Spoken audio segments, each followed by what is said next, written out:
বিসমিল্লাহির রহমানির রহিম। আসসালামু আলাইকুম এভরিওয়ান। ওয়েলকাম টু সোনা হোমি হল চ্যানেল। আজ একটি নতুন একটি সাবজেক্ট নিয়ে আলোচনা করব। সাবজেক্টটি হলো ঠান্ডায় কাশির ওষুধ। এভরিওয়ান, এটি একটি গুরুত্বপূর্ণ একটি ভিডিও। দেখা যাচ্ছে যে কাশি নিজে কোনো রোগ নয়, ইহা বিভিন্ন রোগের উপসর্গ মাত্র।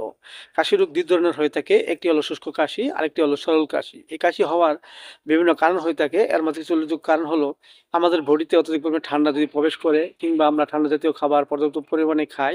এই খাওয়ার ফলে অনেক সময় আমাদের মাঝে এই কাশি রোগ সৃষ্টি হতে পারে। আবার দেখা যাচ্ছে যে উপজিহ্বা যদি বৃদ্ধি পায়, এর ফলে অনেক সময় আমাদের মাঝে এই কাশি রোগটি হতে পারে। সেপ্রাল এই রোগটি আমাদের মাঝে হলে আমরা কিছু ওষুধ খেয়ে সুস্থ হতে পারি। যেমন দেখা যাচ্ছে একজন ব্যক্তির হঠাৎ ঠান্ডা লাগার ফলে গলা সুরসুর করে, কুককুক করে এবং কাশতে কাশতে অস্থিরতা ভাব থাকে। এসব লক্ষণ নিয়ে আমরা হোমিওপ্যাথিতে একটি ওষুধ খেতে পারি, সেটা হলো একুনাইট 30। আমরা 2 ফোঁটা করে সকাল এবং বিকেল 2 বার সেবন করতে পারি। আবার দেখা যাচ্ছে যে একজন ব্যক্তির ঠান্ডা লাগার ফলে প্রচুর কাশি, কাশতে কাশতে চোখ মুখ লাল বর্ণ দেখা যাচ্ছে এবং প্রচুর কাশি, গলা ব্যথা করে ঢুক গিলতে কষ্ট হয়। এসব যে লক্ষণগুলো, সেই লক্ষণ অনুযায়ী আমরা হোমিওপ্যাথি আরেকটা ওষুধ খেতে পারি, সেটা হলো বেলাডোনা 30।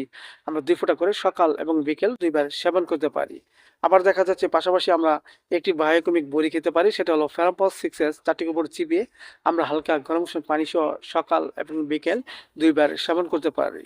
এর ফলে আমাদের মাঝে ঠান্ডায় যে কাশি রোগটি দেখা দিয়েছে তা আস্তে আস্তে দূর হয়ে যাবে এবং আমাদের মাঝে সুস্থ বোধতা ফিরে আসবে। এবং অসুস্থকালীন অবস্থায় আমরা কিছু নিয়ম মেনে চলবো, যেন আমাদের বডিতে কোনোভাবে ঠান্ডা প্রবেশ না করে, এবং ঠান্ডা জাতীয় খাবার আমরা পরিহার করব। এর ফলে আমাদের মাঝে সুস্থ বোধতা ফিরে আসবে। সো এভরিওয়ান, ভিডিওটি ভালো লাগলে অবশ্যই আপনারা লাইক দিবেন, সাবস্ক্রাইব করবেন এবং আমার এই নতুন চ্যানেলটি সকলের মধ্যে সবাই শেয়ার করে দিবেন।